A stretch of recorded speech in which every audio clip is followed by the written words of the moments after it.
আসসালামু আলাইকুম আরহামাতুল্লাহ। এখন আমরা শিখব দশম অধ্যায়ের দশম অঙ্ক। তো 10 নম্বর অঙ্কটা কি বলতেছে, একটি মিনারের পাদদেশ থেকে কিছু দূরে একটি স্থানে মিনারটির শীর্ষের উন্নতি কোণ। এই যে উন্নতি কোণ, আমরা অলরেডি গত ক্লাসে এই উন্নতি কোণ সম্পর্কে আমাদের ভালো একটা আইডিয়া আছে। আমরা জানি উন্নতি কোণ কি, সমকোণী ত্রিভুজের ভিতরে থাকবে এবং ভূমিকে স্পর্শ করবে। এবং মিনারটির উচ্চতা, এই যে মিনারটির উচ্চতা দেওয়া আছে, আমি চোখ বুজে বলতে পারি একটা সমকোণী ত্রিভুজ, যেহেতু আমি জানি এইটা কি ত্রিকোণমিতিক অধ্যায়ের অঙ্ক। আর ত্রিকোণমিতিক অধ্যায়ের অঙ্ক কিভাবে তৈরি হয়, একটা সমকোণী ত্রিভুজকে কেন্দ্র করে তৈরি হয়। সমকোণী ত্রিভুজের কয়টা বাহু থাকে? 3টা বাহু থাকে। সেটা লম্ব, ভূমি, অতিভুজটা আমাদেরকে আইডেন্টিফাই করতে হয়, যেটা আমরা গত ক্লাসে ভালোভাবে বুঝেছি। তো এখন মিনারটির উচ্চতা, এই যে মিনারটির উচ্চতার কথা বলতেছে, তখন আমরা কি বলতে পারি? এটা অবশ্যই লম্ব। আচ্ছা, এবং মিনার থেকে ওই স্থানটির দূরত্ব, অর্থাৎ মিনারটা কি লম্বা?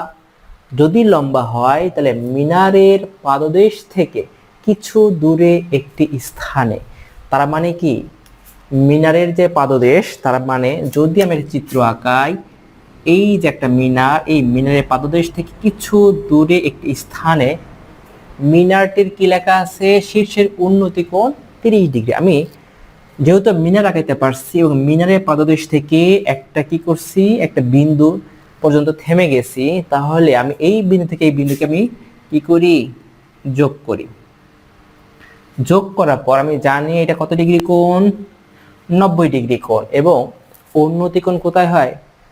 সমকোণী ত্রিভুজের ভেতরে ভূমির সাথে, এই যে 30 ডিগ্রি কোণ। আমি নামটা দিলাম এ বি সি, সমকোণী ত্রিভুজ। আচ্ছা, সমকোণী ত্রিভুজ দেওয়ার পরে আমাকে বলতেছে কি মিনারটির উচ্চতা। আমি ভালো করে জানি এটা কি 26 মিটার। এটা হলো কি মিনারের উচ্চতা। এবং বলতেছে কি মিনার থেকে ওই স্থানটির দূরত্ব, মিনার, এই যে মিনার, এই স্থান থেকে মিনারের পাদদেশ থেকে এই যে একটা স্থান, এই স্থানটির দূরত্ব কত? যেহেতু আমি জানি না দূরত্ব কত, তাহলে মনে মনে কি ধরবো আমি? Y metre. আচ্ছা, শেষ।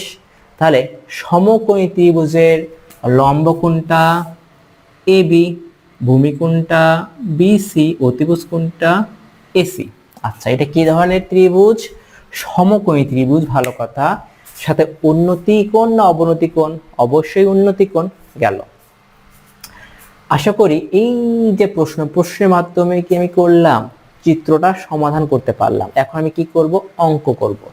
অঙ্ক করতে গেলে আমাদেরকে মনে রাখতে হবে, এই অধ্যায়ের অঙ্ক যতগুলো অঙ্ক আছে, আমাদের সবগুলো অঙ্ক করতে গেলে আমাদেরকে 3টা স্টেপ ফলো করতে হবে। 1 নম্বর স্টেপ হচ্ছিল দেওয়া আছে, 2 নম্বর স্টেপ হচ্ছিল মনে করি, 3 নম্বর স্টেপ হচ্ছিল একটা সমকোণী ত্রিভুজের লম্ব, ভূমি, অতিভুজ নির্ণয় করে সেইটা সাইন কস টেন কোন সূত্রটা পড়বে সেটা নির্ণয় করে সাথে কোণের মানটা সেট করে দিতে পারলে আমাদের অঙ্কের ক্যালকুলেশন করলে অঙ্ক শেষ। তাহলে প্রথম স্টেপটা কি মনে দেওয়া আছে, আমি লিখলাম দেওয়া আছে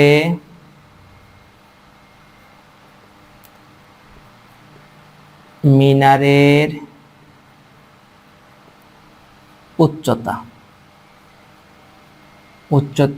এ বি সমান সমান 26 মিটার এবং একটা কোণ দেওয়া আছে, সেটা নাম হলো এ সি বি সমান সমান 30 ডিগ্রি। 1 নম্বর স্টেপ শেষ। আর 2 নম্বর স্টেপ কি মনে করি? মিনার থেকে স্থানটির দূরত্ব,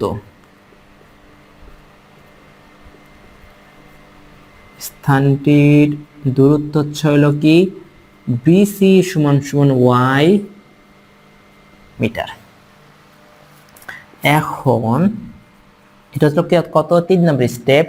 এটা হলো 1 নম্বর স্টেপ, এটা 2 নম্বর স্টেপ, আর এখানে যা আছে সেটা 3 নম্বর স্টেপ।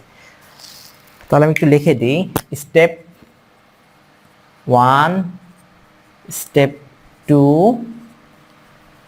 স্টেপ 3। আচ্ছা, এখন এই যে এ বি সি কে সমকোণী ত্রিভুজ, তাহলে লিখতে পারি এ বি সি সমকোণী ত্রিভুজ এ। আচ্ছা, কিসের মান দেওয়া আছে? লম্ব। লম্বের মান আমার দেওয়া আছে এবং কার মান বের করতে হবে? বিসি মানে ভূমি। আচ্ছা, লম্ব আর ভূমি, এই লম্ব এবং ভূমি কোথায় আছে? লম্ব ভূমি যদি খেয়াল করি তাহলে কোথায় আছে আমার? টেন। টেন হচ্ছে লঘু, তাহলে আমি এখানে লিখতে পারি টেন এ সি বি সমান সমান লঘু। লম্ব হচ্ছিল এ বি, ভূমি হচ্ছিল বিসি, তাহলে টেন এসি বি কত ডিগ্রি? 3 ডিগ্রি। এ বি এর মান হচ্ছিল 26, বিসি এর মান ওয়াই। আচ্ছা, 3 ডিগ্রি মান কত? 1/√3। এই সেই 1/√3 সমান সমান 26 ডিভাইডেড ওয়াই, আর গুণ করলে হচ্ছে ওয়াই সমান সমান 26√3। তাহলে ওয়াই এর মান কত? 26 গুণন √3, 45.03। 45.03 মিটার। আচ্ছা, তো এটাই আমাদের উত্তর। তো আশা করি তোমরা 10 নম্বর অঙ্কটা বুঝতে পারছো যে 10 নম্বর অঙ্কটা কি করতে হবে? আমাদেরকে সমকোণী ত্রিভুজের ওই যে মিনারটা কি সবসময় আমাকে ভাবতে হবে, মিনারটা সবসময় কি উচ্চতা লম্ব এবং একটা স্থানের কথা বলছে, সেই স্থানটা মিনার থেকে স্থানের দূরত্ব সেটা কি ভূমি, এবং একটা কোণ দেওয়া ছিল সেটা উন্নতি কোণ। উন্নতি কোণের কথা বললে আমরা চোখ বুজে কি করতে পারি? একটা সমকোণী ত্রিভুজ আঁকাবো। সমকোণী ত্রিভুজের ভূমির সাথে যে কোণটা উৎপন্ন হবে সেটাকে বলবো কি? উন্নতি কোণ। এবং এই যে সমকোণী ত্রিভুজ, এই সমকোণী ত্রিভুজের এইটা কিভাবে নির্ণয় করলাম? যে আমাকে তো অলরেডি একটা কোণের মান দেওয়া আছে এবং একটা বাহুর মান দেওয়া আছে, আরেকটা বাহুর মান আমাকে কি করতে হবে? বের করতে হবে। তাহলে যে বাহুর মান দেওয়া আছে এবং যে বাহুর মান বের করতে হবে, এই দুইটা কি করলাম আমি এখানে লিখলাম। লিখে আমি দেখতেছি কার সাথে মিলে।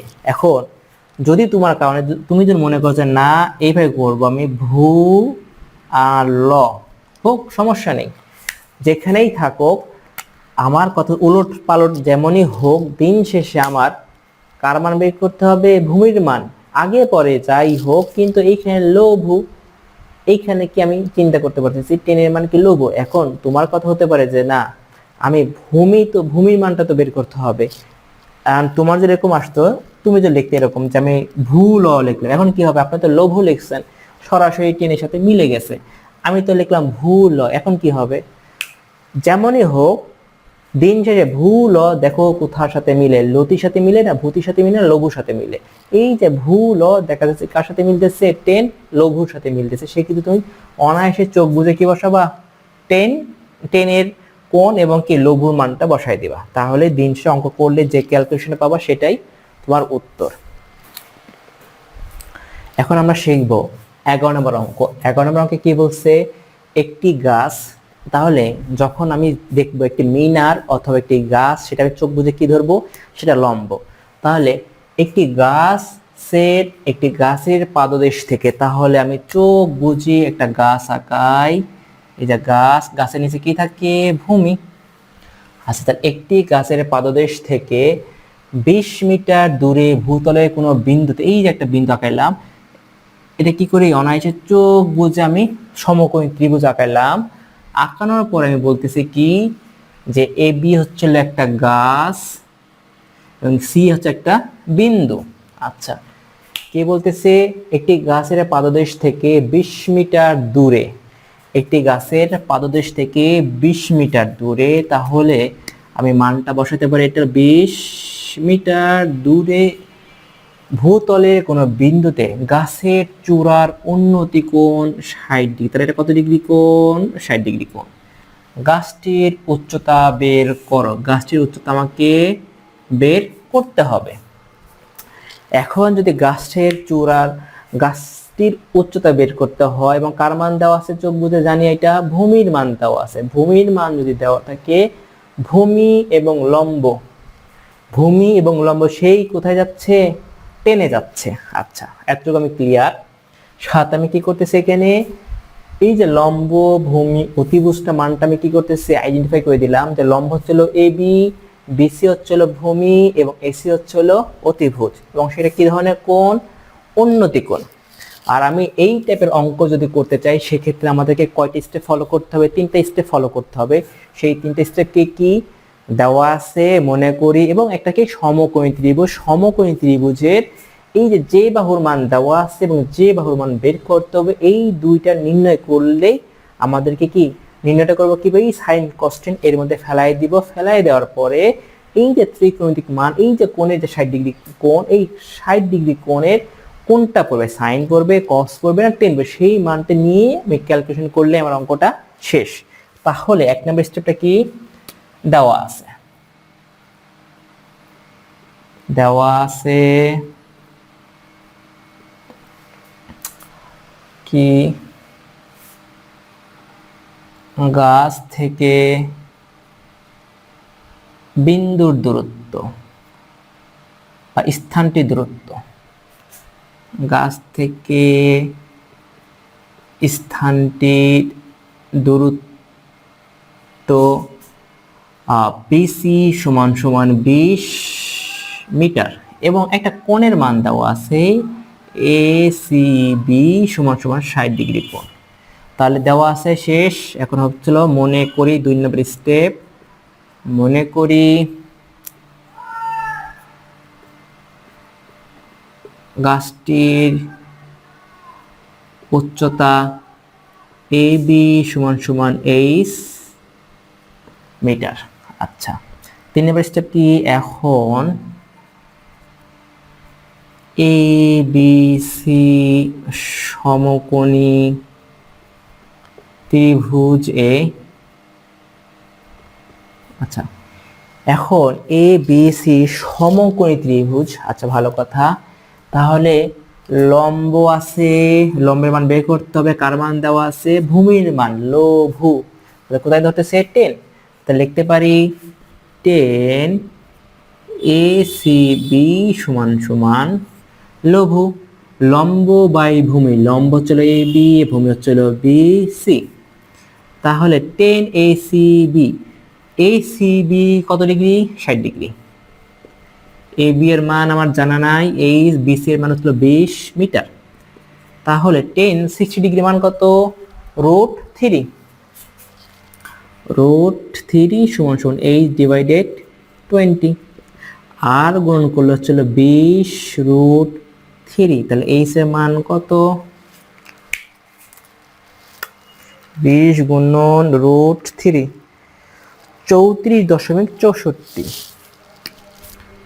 34.64 মিটার। তাহলে গাছটির উচ্চতা কত, 34.64 মিটার। তো আশা করি তোমরা 11 নম্বর অঙ্কটা বুঝতে পারছো। তো আমার দিন শেষে একটাই কথা, দূরত্ব এবং উচ্চতা এই টাইপের যতই অঙ্ক আসুক, তোমার চোখ বুঝে কি করবা, আগে চোখ বুঝে একটা সমকোণী ত্রিভুজ আঁকাবা। আমি জানি সমকোণী ত্রিভুজে কি কি থাকবে, লম্ব ভূমি অতিভুজ। আচ্ছা, তাহলে লম্ব কিভাবে বুঝবো, একটা গাছ থাকতে পারে, একটি মিনার থাকতে পারে, বা একটা টাওয়ার থাকতে পারে। সেক্ষেত্রে আমরা যদি টাওয়ার, মিনার, গাছ এগুলো উল্লেখ থাকে সেক্ষেত্রে আমরা কি বলবো, চোখ বুঝে সেটা কি লম্ব। এবং যদি উন্নতি কোণের কথা থাকে তাহলে আমার চিত্র হবে কয়টা, একটা, সেটা কি সমকোণী ত্রিভুজ, এইরকমও চিত্র দিতে পারি অথবা এইরকমও দিতে পারি। দিন শেষে যেমনই হোক কোণ হবে কোথায়, ত্রিভুজ, সমকোণী ত্রিভুজের ভেতরে ভূমির সাথে। তো শেষ। এবং ত্রিকোণমিতিক মান, এই যে বাহুর মান দেওয়া আছে এবং যে বাহুর মান বের করতে হবে সেইটা আমি লিখলাম।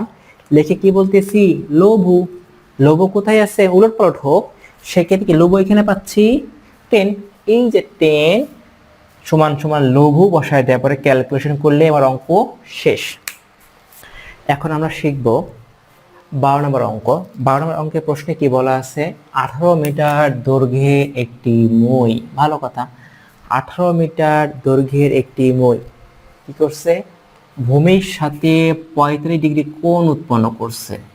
ভূমির সাথে যদি 45 ডিগ্রি কোণ উৎপন্ন হয় তাহলে সেটা কি কোণ? উন্নতি কোণ না অবনতি কোণ? অবশ্যই সেটা উন্নতি কোণ, যেহেতু ভূমির সাথে কোণ উৎপন্ন করছে। এবং কি বলছে? দেওয়ালের ছাদ স্পর্শ করে। আচ্ছা, দেওয়ালের ছাদ স্পর্শ করে। আচ্ছা, দেওয়ালের ছাদ তো আর এমনি তৈরি হয় না, তার মানে কি ছাদ তৈরি হয়েছে কিভাবে? দেওয়াল নির্মাণ করা হয়েছে, দেওয়ালের উপরে সেই ছাদটা বসে গেছে। তাহলে দেওয়ালটা কি? দেওয়ালের উচ্চতা বের করতে হবে। আচ্ছা, দেওয়ালের উচ্চতা বের করতে গেলে আমি এই যে দেওয়াল, ঠিক আছে, দেওয়ালের ছাদ কোনটা? এইটা। আচ্ছা, এইটা বলতে বোঝাচ্ছে এই সব কিছুই কি দেওয়ালের ছাদ। আচ্ছা, তাহলে নিচে কি থাকে? ভূমি। আচ্ছা, এবং 18 মিটার দৈর্ঘ্যের একটি মই। আচ্ছা, মইটা কি করছে? ভূমির সাথে 45 ডিগ্রি কোণ উৎপন্ন করে দেওয়ালের ছাদ। আচ্ছা, দেওয়ালের ছাদ কোনটা? এই সম্পূর্ণ হচ্ছে দেওয়ালের ছাদ। আচ্ছা, এখন অনেকে কি করতে পারে? এই দেওয়ালের সাথে এরকম করে লাগাই দিলাম, ঠিক আছে। দেওয়াল তো আমি চিন্তা করি যে এটা দেওয়ালের ছাদ ছিল, এই যে দেওয়াল, দেওয়ালের ছাদ। তাহলে দেওয়ালের ছাদ যদি থাকে তাহলে এই যে ভূমি, যদি এটা হয় ভূমির থেকে মইটা লাগাই দিলাম তাহলেই তো হয়ে যাচ্ছে। কিন্তু আমরা ভালো করে জানি এটা কি ত্রিকোণমিতিক অঙ্ক, আর ত্রিকোণমিতিক অঙ্ক কিভাবে কি মেনটেন করে? সমকোণী ত্রিভুজ। কিন্তু এখানে সমকোণী ত্রিভুজ কি বোঝা যাচ্ছে? বোঝা যাচ্ছে। আচ্ছা, দেওয়াল বলতে বোঝাচ্ছে, কল্পনা করে এরকম যে এই যে একটা দেওয়াল, শুধু একটা দেওয়াল, এই দেওয়ালের একটা প্রত্যেকটা, যখন তুমি দেওয়াল বানাই বা যখন দেওয়াল তৈরি করি তখন তার দেওয়ালে কি থাকে? একটা উপরে একটা বিন্দু থাকে, সেটাকে কি বললাম? দেওয়ালের ছাদ। সেই ছাদকে স্পর্শ করছে কি? একটা মই। এই সেই মই আঁকাইলাম এরকম। আচ্ছা, এটা 90 ডিগ্রি কোণ, নাম দিলাম কি? A B C. সাথে কি বলতেছে? 45 ডিগ্রি কোণ উৎপন্ন করে, এই সেই 45 ডিগ্রি কোণ। আচ্ছা, 18 মিটার দৈর্ঘ্যের একটি মই। আচ্ছা, এ বি যদি হয় দেওয়ালের ছাদ, বিসি যদি ভূমি হয়, তাহলে মইটা কি? মই হচ্ছিল এসি, ঠিক আছে। তাহলে কি আমি কি লিখতে পারি? মইয়ের দৈর্ঘ্য কত? 18 মিটার। আর বের করতে হবে কি? দেওয়ালের উচ্চতা। এখন আমি খুব ভালো করে জানি এইটা কি কি? অতিভুজ আর লম্ব। অতিভুজ এবং লম্ব কোথায় আছে? লতি সাইনে আছে, ঠিক আছে। তাহলে আমি জানি এই টাইপের অধ্যায়ের অঙ্ক করতে গেলে আমাকে কয়টা স্টেপ ফলো করতে হবে? 3টে স্টেপ। এক, দেওয়া আছে। 2 হচ্ছিল মনে করি। 3 নাম্বার হচ্ছিল সমকোণী ত্রিভুজ। সমকোণী ত্রিভুজ এই যে লতিভূতি কিভাবে হচ্ছে? লতি যে মান লতি, সেটা কার কি হচ্ছে? সাইন। সাইনের উপর করে আমি ক্যালকুলেশন করলে আমার অঙ্কটা হয়ে যাচ্ছে। তাহলে আমি প্রথমে কি শুরু করবো? দেওয়া আছে, 1 নাম্বার স্টেপ, দেওয়া আছে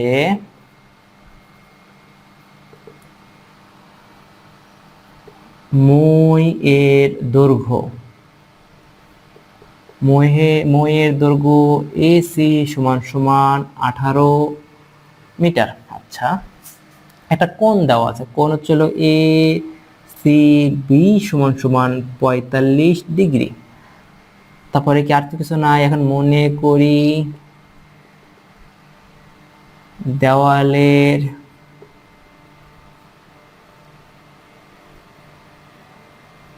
উচ্চতা, এ বি সমান সমান 8 মিটার।